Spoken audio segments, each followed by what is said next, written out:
দেখুন, বিগত 15 বছর ধরে একটা সরকার চলছে। এটা সরকার চলছে না সার্কাস চলছে, আপনারা দেখতেই পাচ্ছেন। সারা বাঁকুড়া জেলাতে হাসপাতাল অর্থে যা বোঝায় সেই অর্থে কোনো হাসপাতাল নেই। এগুলো চিকিৎসালয় নয়, এগুলো জমালয়ে পরিণত হয়েছে। তালডাংরা গ্রামীণ হাসপাতালে একদম বেহাল দশা। যে বেডগুলো দেওয়া হচ্ছে অপরিষ্কার বেডে বেড এবং ছেঁড়া বেড, রোগীর পরিষেবা সেরকম ভাবে কোনো কিছু হয়নি। ডাক্তারও সেরকম ভাবে নিয়োগ নেই, সব জিনিসের সবভাবে চিকিৎসাটা সুস্থভাবে হয়নি। তৃণমূল সরকার যতদিন এসেছে স্বাস্থ্য ব্যবস্থার হাল একদম ভেঙে পড়েছে। ওখানে রুগীরা ঠিকঠাক চিকিৎসাও হয়নি, ডাক্তারের ঠিকঠাক ব্যবস্থাও নেই, ওষুধপত্রও পাওয়া যায় না। সেরকম রুগী হলে মানে 40 কিলোমিটার 50 কিলোমিটার দূরে চিকিৎসালয়ে যেতে হয়। ছাম ওরা গরু সবই ওখানে পাওয়া যায়। চিকিৎসার একদম জায়গা নেই, কোনো ডাক্তার নেই, কোনো পরিষেবা বলে কিচ্ছু নেই, অ্যান্টিভাইরাম নাই, সেলাই সুতো নেই। সিমলাপাল হসপিটালও কোনো হাইজেনিক নাই, কোনো অপরিষ্কার অপরিচ্ছন্ন।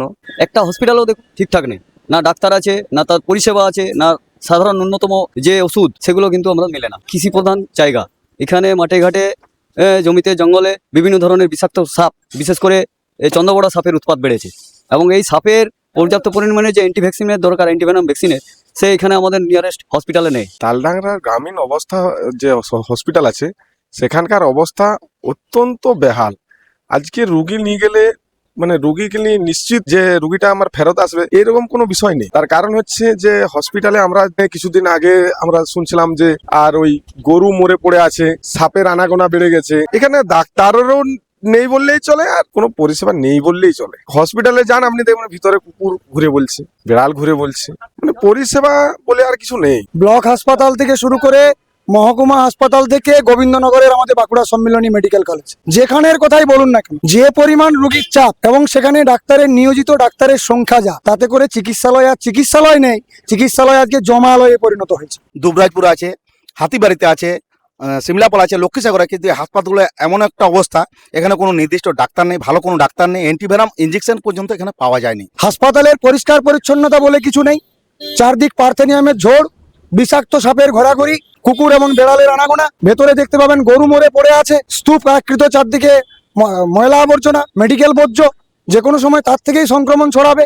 কর্তৃপক্ষের কোনো ভূক্ষেপ নেই, কিন্তু সরকার সম্পূর্ণভাবে পরিষেবা দিতে ব্যর্থ। তালডাংরার অধিকাংশ গ্রামীণ হাসপাতালে পরিষেবা এত খারাপ, চন্দ্রবড়া সাপের উপদ্রব এবং চন্দ্রবড়া সাপের যে অ্যান্টিভেরাম আমাদের হসপিটালে পাওয়া যায় না। কিছুদিন আগে সিমলাপাল গ্রামীণ হাসপাতালে একটি গরু মরে পড়েছিল, পরিষ্কার করার কোনো ব্যবস্থাই থাকে নাই। বা অন্য গ্রামীণ হাসপাতালগুলি বাথরুমগুলির যে অবস্থা, বিছানা বেডের নিচে পর্যন্ত জল এবং মশা এবং দূষিত গন্ধ, পানীয় জলের ব্যবস্থাও পর্যাপ্ত পরিমাণে নেই। হসপিটালের বাইরে পর্যাপ্ত নোংরা, যে নোংরাগুলি কখনো পরিষ্কার করা হয় নাই, এবং বাথরুমের অবস্থাও খুব খারাপ।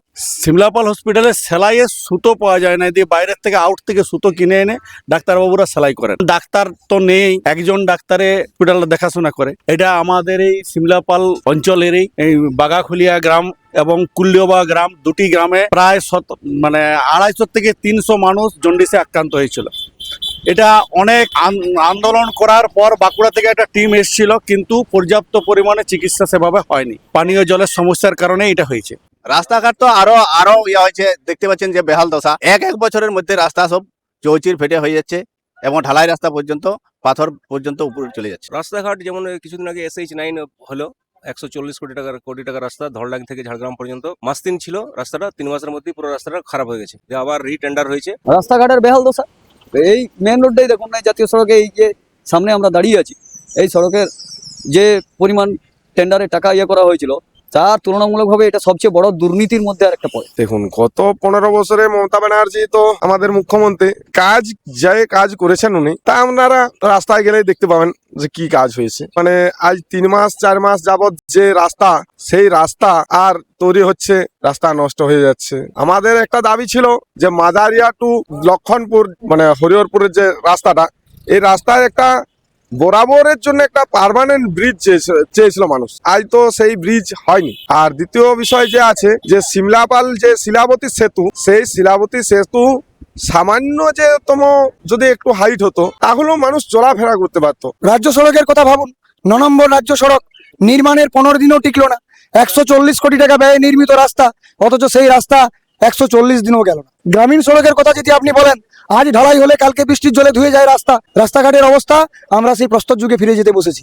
রাস্তা বলতে যা বোঝায় তা সারা সিমলাপাল ব্লকের কোথাও নেই। এত পরিমাণ কাটমানি নিয়েছে যে রাস্তাগুলি 6 মাস পর্যন্ত যায় নাই। বাঁকুড়া ঝাড়গ্রাম সড়ক 140 কোটি ব্যয়ে নির্মিত হয়েছিল, কিন্তু 3 মাসের মাথায় সেই রাস্তা নষ্ট হয়ে যায়। নতুন করে টেন্ডার করে আরো কাজ শুরু করা হয়। নির্বাচন এলেই রাস্তাগুলি রিপেয়ারিং এর জন্য টেন্ডার করা হয়।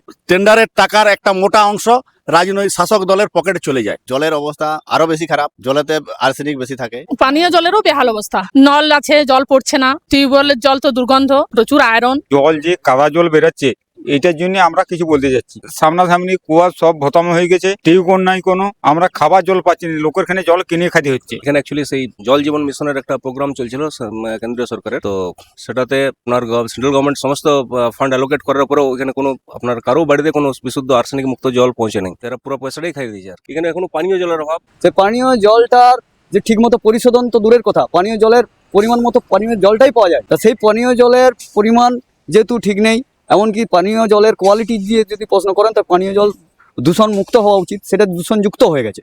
এবং তার কোনো পরিশ্রুত পদ্ধতি আমাদের এখানে উদ্যোগ নিয়েছে বলে এই বর্তমান সরকার, তার কোনো চিহ্ন আমরা খুঁজে পাই না। বরং বলতে পারেন সাধারণ মানুষ পানীয় জল থেকে বঞ্চিত হচ্ছে দিনের দিন। গত 5 বছরে পানীয় জলের কাজ তো দূরের কথা, বরং অকাজ হয়েছে। প্রত্যেকটা নলকূপ যেগুলো ছিল, আমরা দেখেছি এক একটা নলকূপ খারাপ হয়ে গেছে, সেটা নতুন প্রতিস্থাপন তো দূরের কথা, ওগুলোকে তুলে নিয়ে যাওয়া হয়েছে। টিউবওয়েলগুলো নষ্ট হয়ে গেছে। তো সংলগ্ন অনেকগুলো গ্রাম আছে, যে গ্রামগুলোর আপনারা দেখে থাকবেন জল জীবন মিশনের আওতাতে পড়ে, এবং সেখানে প্রচুর টাকার সরকারিভাবে ফান্ডিং হয়। সেই জায়গাগুলো দেখছি আজকে ওই মেশিনগুলো খারাপ, এবং তাতে জনসাধারণে যে গ্রীষ্মকালীন জায়গায় আমাদের এই এলাকাতে সাধারণ মানুষ তাদের নিত্য প্রয়োজনীয় সামান্য জলটুকু পাচ্ছেন। পানীয় জল পাওয়া যাচ্ছে কি খুব কম, না পাওয়ার ভাগটাই বেশি। সাধারণ মানুষ ওই জলটা যেটা পাচ্ছে ওটা পানীয় হিসেবে ব্যবহার করতে পারছে না। কোনোদিন লাল জল, কোনোদিন জল আসছে, কোনোদিন আসছে না। মোটামুটি আমাদের এইদিকে যে ট্যাঙ্কিগুলো রয়েছে, এদিকে তো জল আসেনি বললেই চলে। পানীয় জলের অবস্থা বলতে গেলে সেই আমরা পুরোনো দিনে ফিরে যেতে বসেছি। এরপরে মাটি খুঁড়ে আমাদের কূপ খনন করে জল খেতে হবে। কারণ যে টিউবওয়েলগুলো আছে, সেই টিউবওয়েলগুলোর থেকে যে জল পাওয়া যায় তা কোনো প্রকারেই পানের যোগ্য নয়। বেশিরভাগ ক্ষেত্রেই বেশিরভাগ জলে আয়রনের বেশি, জল দুর্গন্ধময়। নল আছে বাড়িতে বাড়িতে, জল পড়ে না। এখানে পানীয় জলের সমস্যা। কেন্দ্রীয় সরকারের যে জল জীবন মিশনের টাকা দিয়ে দিয়েছে, অথচ পাইপ লাইন হয়ে গেছে, বাড়ি বাড়ি জল এখনো পর্যন্ত পায়নি। পানীয় জল আমাদের এই গ্রামাঞ্চল এলাকায় পানীয় জলের সমস্যা প্রচুর।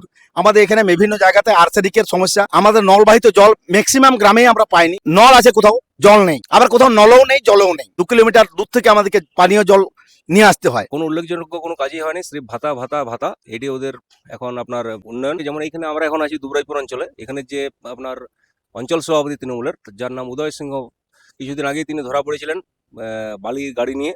হ্যাঁ, তার ট্রাক্টরের ব্যবসা আছে, তিনি এখানে বালি মাফিয়া দিয়ে সেটা কিছু পয়সা দিয়ে সেটেলমেন্ট হয় আর কি। সেটা নিউজে প্রকাশ এসেছিল কিছুদিন আগে, প্রায় 1 মাস আগে সেটা প্রকাশ এসেছিল। গত 5 বছরে কাজ হয়েছে বই কি, প্রচুর উন্নয়ন হয়েছে। উন্নয়নের জোয়ার এসেছে সারা সিমলাপালে জুড়ে। হাজারে হাজারে বালি মাফিয়া তৈরি হয়েছে। দিদিমণির ভাই পড়া ফুলে ফেপে উঠেছে। আর সাধারণ মানুষ যে তিমিরে ছিল তার থেকে আরো নিচে পড়েছে। আলু চাষি টুকরে টুকরে কাঁদছে। আলুর চেয়ে আলু বস্তার দাম বেশি। একজন ধান চাষি, তিনি আজ পর্যন্ত ধানটা বিক্রি করতে পারেননি। তার পরনের বস্ত্র কোথা থেকে জোগাড় করবেন, তার এরকম একটা নিদারুণ অবস্থা তৈরি হয়েছে। কৃষক আজকে মরণাপন্ন। কৃষকের জীবনে দুর্বিষহ অভিশাপ নেমে এসছে এই সরকার ক্ষমতায় থাকার জন্য। ক্লোজ ওরা ক্যাডার তারাই পাচ্ছে, তারা 2টা-3টা করে বাড়ি পাচ্ছে। যারা যোগ্য, মানে বাড়ি পাওয়ার যোগ্য, তারা কোনো বাড়ি পাচ্ছে না, এরকম সমস্যা আর কি। গত 15 বছরে আমাদের এলাকায় যে কেন্দ্রীয় সরকারের যে স্কিমগুলি, সেগুলিতে স্টিকার লাগানো হয়েছে। কারণ গ্রামাঞ্চলের মানুষও তো মানুষ, তাদের প্রাণটাও প্রাণ। আজকে শহরের মানুষদেরকে আপনারা মানুষ হিসেবে ভাবছেন, শহরে সবকিছু ব্যবস্থা করছেন, অথচ গ্রামাঞ্চল কোনো